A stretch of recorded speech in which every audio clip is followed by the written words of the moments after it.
Well, hello everyone. Glad to be here with you again for another countdown to Stone Saga live stream. I am flying solo today. Max and Luke are gone, but that's okay. We we have a lot to talk through, and I'm going to do a little bit of a deep dive into the art of Stone Saga. And a lot of you are like, "Hey, where is the game? When can we play Stone Saga? Why why can't we play it? Why haven't we seen any gameplay?" So a couple things. One, our TTS build it just actually finished wrap like we just finished it on the weekend. So that's great. We're going to be sending an invite out to our playtesters to kind of get in on that. We're kind of refreshing the rule book right now a little bit. We still have a little bit of work to do before it is like presentable, but we will be inviting people to play the game. So make sure to join our our Facebook community group and our Discord channel. You'll be able to kind of find all the information you need from there. Also, we are getting our physical copy in this week. So our first kind of physical copy of the game. We've done some little prototyping, but we haven't gone and done a whole thing. So we're getting that printed this week, and we're getting miniatures painted by the same guy who did. I don't know if you can see this. Same guy who did our Mythwind miniatures. He's painting up Taylor Holloway. He's painting up some Stone Saga miniatures for us. So we're ready. You're gonna start seeing a lot of components, physical components, TTS gameplay, maybe some live stream gameplay over in the coming weeks leading up to Kickstarter. So we are into it. Countdown to Stone Saga episode 3. As always, make sure to ask your question. Hey, if you're tuning in later on a podcast, I am sorry. This is very much a show and tell situation with the artwork. So, make sure to search Games on YouTube and you'll be able to kind of really find out what is going on. Okay, let's dive right into it. Stone Saga. We have one primary artist who's done everything except one batch of textiles. His name is Andrea Corvesci, and we'll post a link for him. Sorry, excuse me one second. I have like a sneeze coming on, and it's it's threatening to escape. So Andrea has done the artwork. He's done such a fabulous job. I don't even know when he started working for us. Maybe like a year ago or so. He's done such a great job, and we've been loving everything that he's put out, and we're gonna do a little bit of a journey. We're gonna look at some concepts. We're gonna look at some different illustration scenes, monsters, characters. We're gonna kind of go through a bunch of things. So I'm just gonna throw some stuff on the screen, and I'll walk you through a little bit of the journey. So these were some of the initial concepts, and with this kind of, we didn't give Andrea a very strong art briefing. We had this idea of like kind of Stone Age, prehistorical and fantasy elements infused, and so you're going to start to see a lot of these different elements. You'll notice there's like these really fantastical, we got some skulls in here, like floating monolith. Like I actually really like this. Looking at some of these scenes, we had uh this person with a spear walking through these vines, like really neat concept. This is actually the one that ended up making it to a full illustration. But it gets this idea, this really like weird tree, but with camps all around it. And then we have, the kind of the senses of like this Stonehenge like structures. So is Andreas are really like throwing different ideas on it, and then he started exploring some of the creatures, some of the mythical creatures that we wanted to dive into, because the behemoths and the mammoths were really key characters. And so this is, I like the mystery here. I'm not even too sure what's going on, but there's like this cloud or this protective thing, and then we have the actual like monster hidden behind it. Another scene of these giant mushrooms and this person walking through it. So Andrea is really exploring, and then did a couple more kind of traditional. Okay, hey, what would some other creatures look like? And this is pretty funny. Like this flamingo type bird creature. A couple of these birds. I wasn't a big fan of the bird, so so we didn't go along with it. But this is like, I'm not too sure what's going on here, but we have this like weird blend, this like bones on the front. And a lot. This is all concept work, right? So we spent a lot of time just exploring different ideas, and Andrea put through this monster out, and it caught my eye. I love this one. And if you have a keen eye, you'll know that this is something that made it to the final. But really painterly, this like giant rock creature in this forest, really really cool. So I believe he sent this picture, and I was like, okay, let's explore it a little bit more. And so we start to see kind of some variations of the same creature in different settings. This might have been the first one that he sent, and just like really neat. We were trying a couple different colors here, but this idea of this rock esque creature held together in some weird mythical way. uh, yeah, we took some time exploring this. So cool. Oh, and then we had we had whatever this is, some deer blended with a tree and this giant orb. A lot of really neat ideas in this concept phase that we explored. This up in the top right, like crazy Slenderman type creature, right? Really like horror driven. And it's kind of funny next to this other guy with the big tusk. Then we had this um again, another mythical creature. Uh And hey, look at we gotta have a mammoth, or at least something that resembles a mammoth, in our concept work. And a lot of these, right? We we ended up going into a little bit more of a direction that I guess was, well, you'll see some of the monsters, but okay. So concepts. And we spent a decent amount of time kind of working through concepts. One of my favorite things to do is just to commission like full on art scenes. And so this is, I believe, the first art scene we created, that Andrea created. And really the scene, I was like, hey, I want there to be like a small person on a cliff overlooking this like valley of ice. And that was like the pitch. And Andrea put this back, and this kind of look actually, um the scene set a tone for a lot of the games. You'll notice there's a lot of blues in the game and in the scenes, and we really like this. There's one of the first times where a piece of art actually dictated some stuff in the game. There's this like purple vein running through here, and it really got Max thinking about different resources, these mythical resources that could be in the game itself.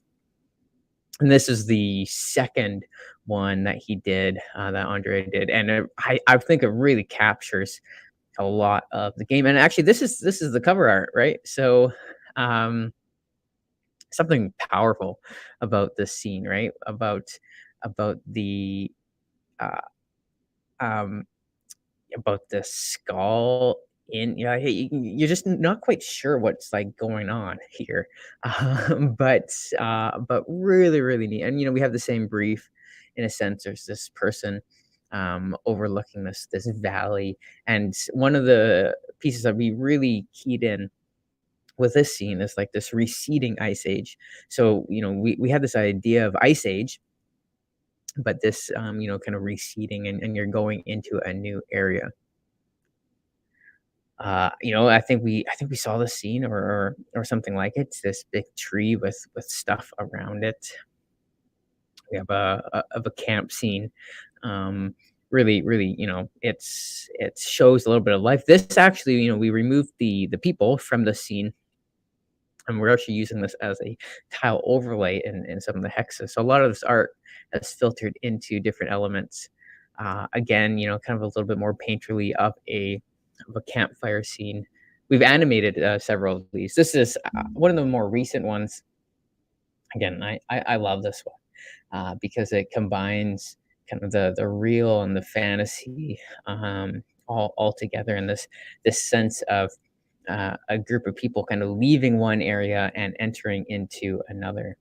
So this is, a kind of a high level overview of some of the big scenes that we did, and doing a little jump into the monsters. Right, you'll recognize this as the monster from the other one. We actually kind of combined two images, so there's two of these monsters in this scene. Really cool. Where's me?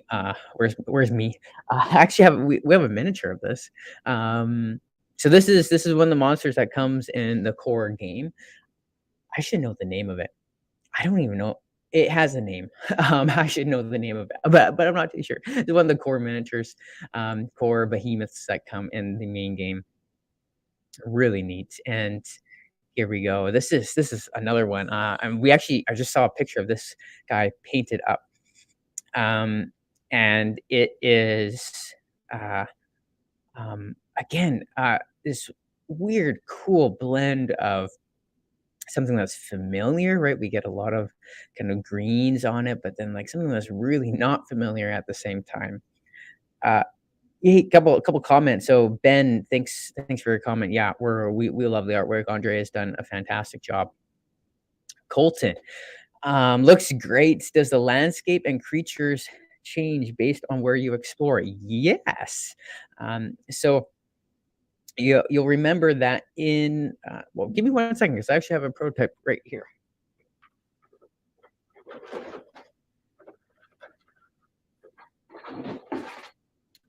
We'll see if this actually comes up. I might have to turn off. Oh no, it's good. Okay, so this is like our hex tray, right? You'll see you have the different kind of land regions right here. Oh, here, I'm gonna remove this. I'm gonna go full scene. Okay, so this is the hex tray. We have different overlays, and this is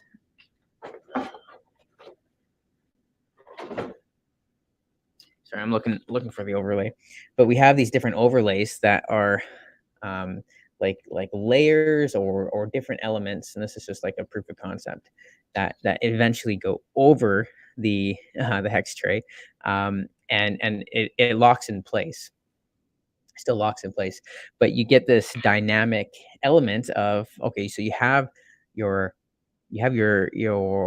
terrain, but it actually does change based off of monsters. So the monsters actually can change the world around them. It's really cool. And they can also, they'll also spawn differently. It's just, a bunch of fun mysteries with the monsters. So these are the two that we're committing to in the reveal. We're hoping and optimistic that there are going to be more, but currently, core box comes with 4 characters and 2 behemoths. That's what the core box comes with, and it's these 2 behemoths. Really neat. Okay, so moving on to the character artwork, you'll notice a couple things. One, each character kind of has like their color palette, which we like. There's nothing too crazy about that. The gameplay element of the characters, there is how the characters work in Stone Saga is that you create a character, and game one starts as young, and then it moves to old, and then it becomes a legend. It's basically characters are born and then they die in the game. So what we call characters traditionally, in Stone Saga, they're called mantles. So your person assumes a mantle, and the core box comes with these four mantles, and there's different mantle abilities that give them an asymmetric feeling. But a lot of this game comes with what you end up crafting and all that stuff. So the mantle abilities introduces some of the asymmetry into the mantles. But here, we have our big dude with this giant hammer. Notice the eyes. We were intentional with covering a portion of the face for each of these characters, because these aren't named characters. They're mantles that are assumed from dozens of characters throughout the generations. And so this obviously I have to point out the dual wielding bone tusks, just so cool. And then I like the little antlers that this guy has. Um, Again, this woman is with the sweet bow. I'm always like fond of archers. I think archers are the coolest. But again, we're covering the eyes. We have this, so Taryn, our art director, has been, really giving Andrea some great notes, and this is I think one of them, just to give a consistency to the mysteriousness of each of the characters. And we have another character here, wielding a spear with this cool cloak. The miniatures look fantastic. There's a lot of great detail done on them. Okay, so we had the scenes, we had the monsters, we had the characters. Uh, each of these elements, we wanted to kind of showcase what they look like as cave paintings, because um, cave paintings is an essential part of the game. So this is the cave that actually comes on the inside of the box, that you can paint. These are just things. Our cave paintings aren't going to look like Andreas. Everyone needs to know that. And they don't need to. For our gameplay elements, we're not asking for a whole lot, but we commissioned Andrea to do a lot of these elements. Uh-oh, these are some spoilers to a few of the other monsters that we that we have designed. But you'll notice these are the different cave paintings. I guess this is fine. This is a little look ahead. These last three scenes you'll see in the video that we're getting made right now. These scenes are going to be animated, but they really show this tribe leaving one place and moving into this other region. We really need that. We wanted to capture. Oh, hey, there he is. I'm saying the video. Looking so Ori and his company Kagan Productions. Ori, I think that's what it's called. These guys have been on a tear for doing different Kickstarter videos. I think specifically over the past year, but probably longer.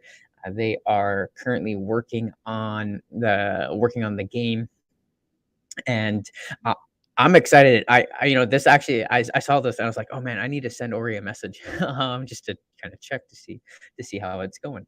But look at that, Ori's working on it right now. Thanks, Ori. That's great.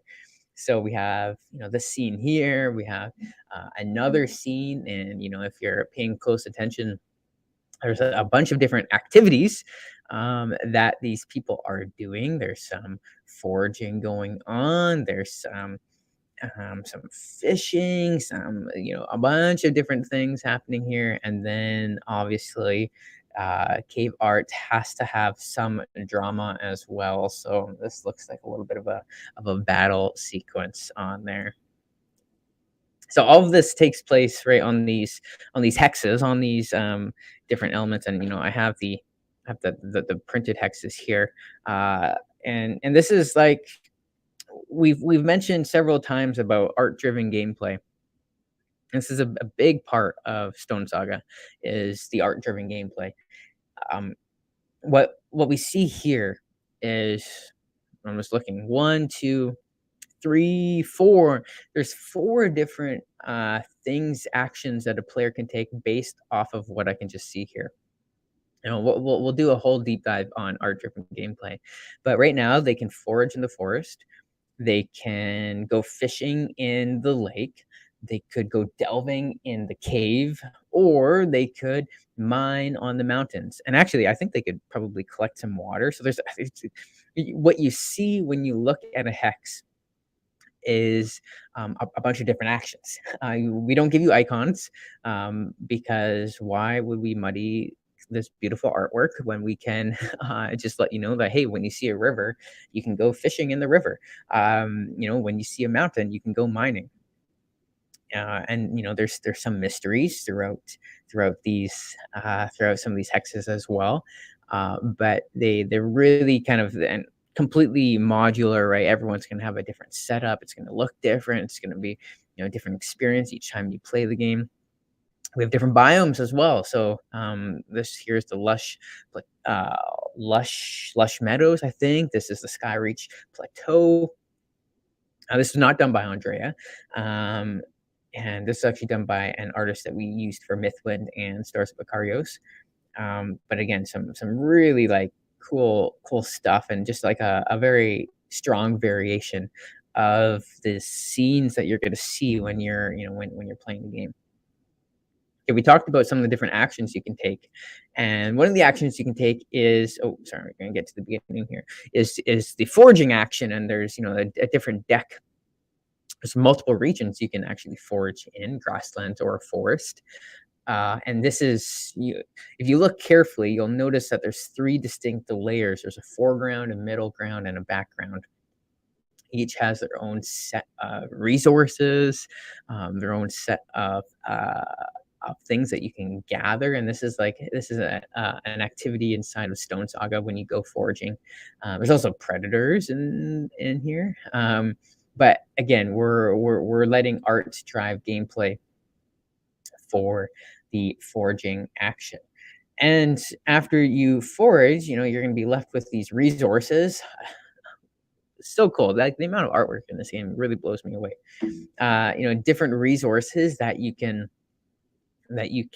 find, but you can also refine, right? So you know, there's this bone here, and if you sharpen the bone, you get this like sharp. You get well, you get a sharpened bone.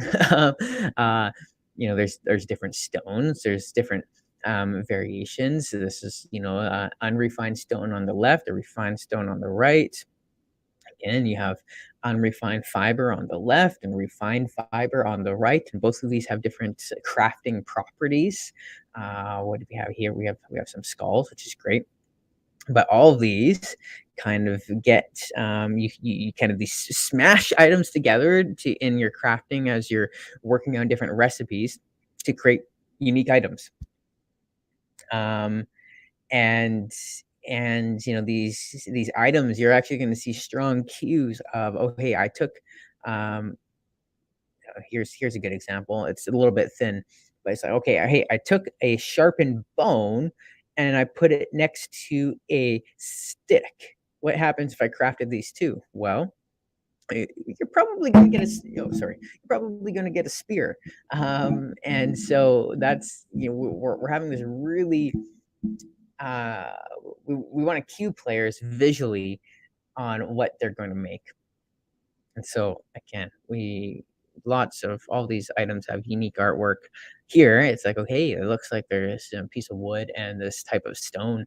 And actually, the orientation, you know, we'll look at crafting another day, but the orientation of how you craft actually will change what items you craft. So these are just a couple of the dozens and dozens of items that we have in the game.